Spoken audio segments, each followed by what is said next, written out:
Our life is centered around our belief system. And so today we're going to be talking more about our belief system. This is Motivational Spark Street Series with David Ernest. Today I have with me the CEO of Hajim Consult, a public speaker, a writer, and the host of the Leadership and Business Masterclass here in Uyo. It's a pleasure to bring to you Mr. Will I Am. That's what I fondly call him, but it goes by the name Mr. William Awana. Hi everyone, and welcome to another episode of the Motivation Spark Series. Now in this episode, I'm going to be talking to you about the belief system. Now why is this so important? Well, I'll tell you. It is because everything in life, your life, the things that you say, the way you act, the way you behave, the attitudes that you manifest are all functions of your belief system. The way you interact with the world, the things that you believe, the ideas that you have are all functions of your belief system. So it means that if there's anything that is most critical to the success of your life, it is the things that you believe. Now, how do we explain this, right? Because even if you know how important this is, if you don't understand the way it works, you won't be able to change stuff. So I'm here today to be able to tell you how exactly you can work on your belief system and get the results that you desire. So let's start with how it works. How does a belief system operate? Well, it's actually a function of quite a number of things. It is a product, and a product is the result of something. It's not the root of something, it is the result of something. So it means that for you to understand the belief system, you have to work all the way back to its beginning, to its root. Now, at the root of your belief system is something that most people tend to overlook, and that is a word called a precept. I'm sure we've heard of that word before, precept. But what does it really mean? What does a precept mean? Well, it's simple. Precept is actually a grammatical construct. It is made of two words, pre and sept. Now, sept is an old Latin word that we don't use in our modern day conversation, but it actually means thought or idea. Pre, on the other hand, is a prefix, which means before. So if you combine those two words, pre and sept, before thought or before idea, it is telling you that a precept is the very foundation of your thought process, the very foundation of your idea. It means that it is the original idea that gives rise to what you now have as your main idea. That is your precept. So for instance, now when babies are born, right, their minds are essentially blank slates. So if you look at very small babies, they don't have any things like hatred or things like racism. They are blank slates. But how do babies go from very innocent, lovely babies to people who manifest things like hatred or things like prejudice? It is because they have been fed precepts, right? So at the very root of your belief system, you have to deal with the precept. Now, when a precept has been repeated to you over and over again, it starts to unify itself as a main thought or a main idea. When it gets to that level, it is now called a concept. Concept is another grammatical construct. Cept, the original word meaning idea, con meaning one or meaning unified. So children are actually blank slates, or rather babies are. So when babies are born, we know that they are born as full-fledged human beings, but their minds are essentially empty. They're empty discs. Now, if you think about it, innocent babies, young babies, 6 months or 1 year or 2 years, right? They don't know anything about things like racism or prejudice. For instance, I saw this video of this young, cute black child in the US South, for instance, right? who went and was just running to hug his friend who was white, the same age, and both of them hugged each other. And the internet was going on about, oh, how cute they looked, etc. But in the same area, children who are 10 years older, 15 years older, 20 years older, they don't see eye to eye with their other counterparts who are either black or white. Why? What is the difference between those two cute young children and the adults or the teenagers who have grown up a bit? The difference is that they have been fed ideas, right?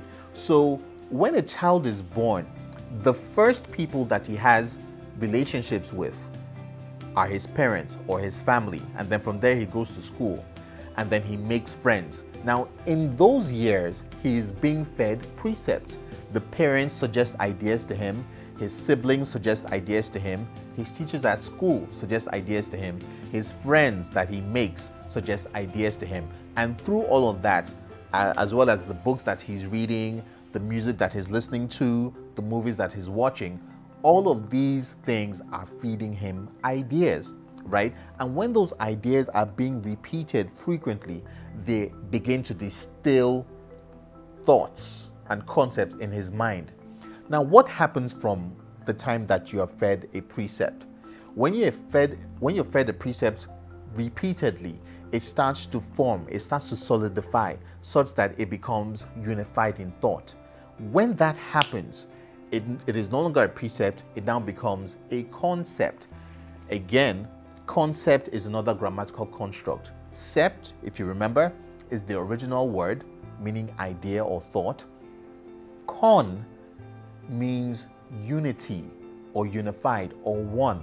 So it means that the idea has come together. It is now one. It is one thought, one idea, one main idea that you now have in your head. From the concept, you now start to build what is called an ideology. So when you hear things like people having the ideology of Marxism, right? Or the ideology of Hitler, or the ideology of black supremacy, it means that they have gone from the original state of precept, an idea that was fed to them, the idea became unified, it became a concept, and then from there, they started to believe in that idea. It became an ideology. From an ideology, it now starts to become a philosophy. Philosophy is actually a Greek word, right? Philo means love. Osophy means idea. So it means when you have become so much enamored or so much in love with the idea that you have come to believe, it is all you think about. It becomes your philosophy. So when you hear people talking about, this is my philosophical stance about something, they are simply saying that this idea, I'm so much into it that I don't even want to listen to anything else that proposes or suggests an opposing view, right? From a philosophy comes the most dangerous thing, your mentality. At that point, your attitude about that idea has been solidified.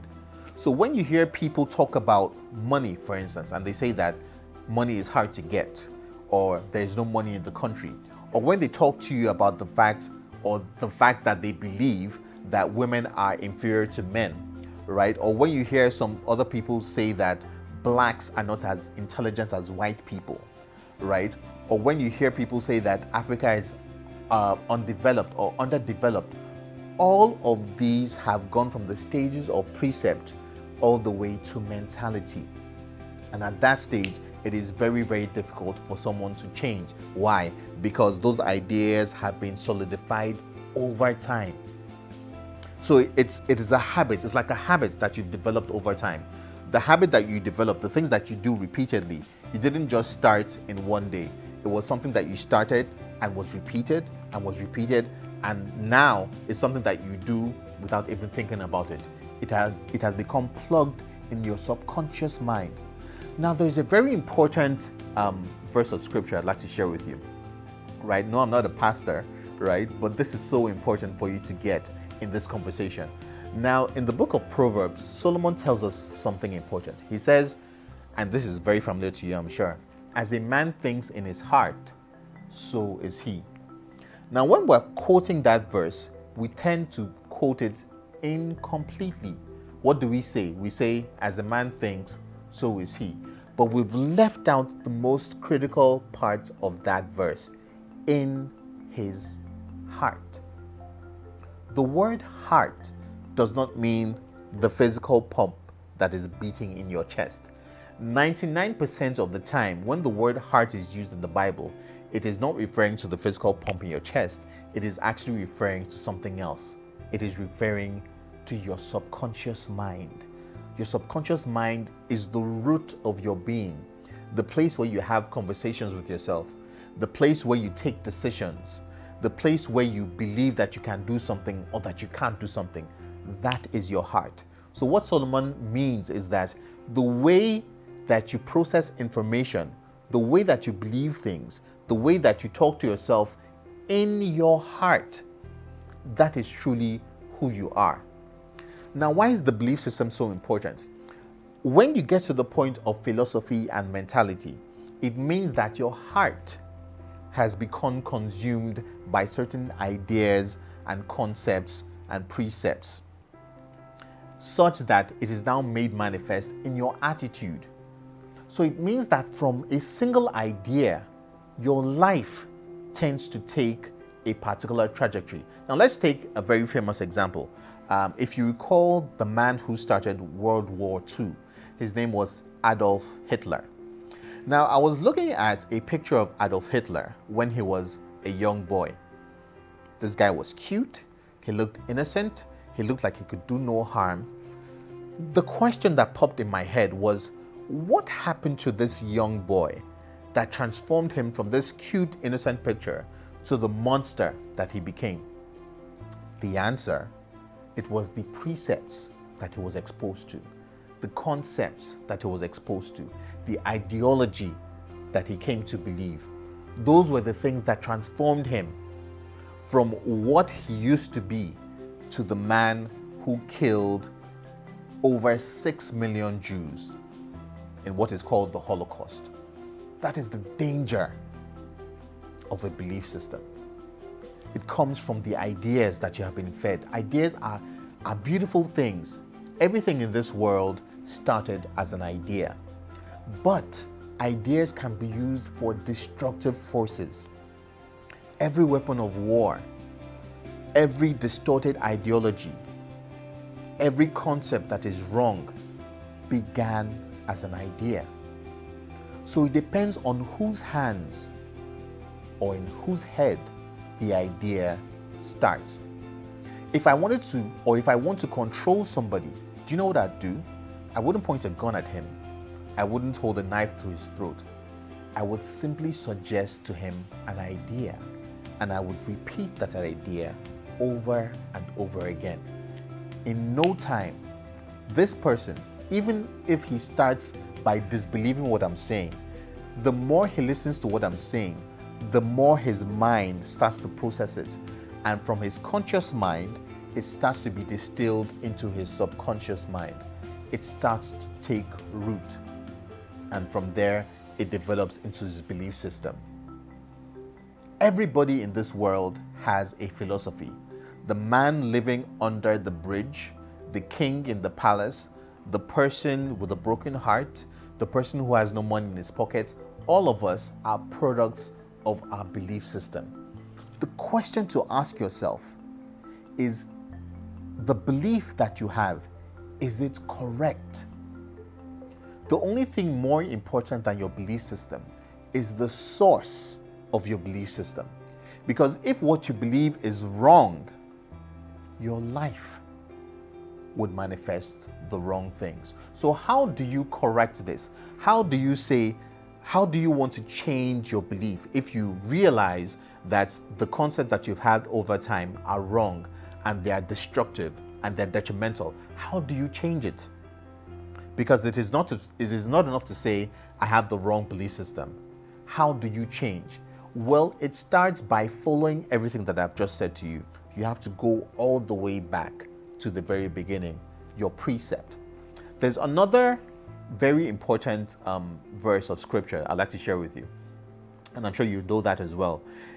It says, do not be conformed to this world, but be renewed by the transformation of your mind. What that verse is saying is that for you to change, for your attitude to change, your mind needs to be renewed. Now think about it this way. When we're traveling, for instance, if you're traveling from Nigeria to the United States and you have 1 million naira, you cannot use 1 million naira in the United States, right? You have to what? You have to exchange the 1 million naira, the value of your 1 million naira, into US currency. You are exchanging one thing for the other. And that is exactly what you need to do. Because you cannot kill an idea. Ideas don't die. You can only replace an idea. So you replace one idea with another idea, and then you start to feed on that new idea. So what you need to do, if you know that your life needs to change, it means that you need to expose yourself to right sources of information, and you feed yourself those sources over and over again. The books that you listen to, the friends that you keep, the music that you listen to, right? The movies that you watch, the people that you interact with. Make sure that all these sources are giving you the right information, and then you continue to interact with them over and over again. Within a very short period of time, you would notice that your attitude starts to change. So in essence, ladies and gentlemen, your belief system is the most important part of your life. If you seek change, if you seek a turnaround, if you seek development, you must address all the precepts that you have come to believe over time. I hope you've enjoyed this session. It's been a pleasure sharing it with you.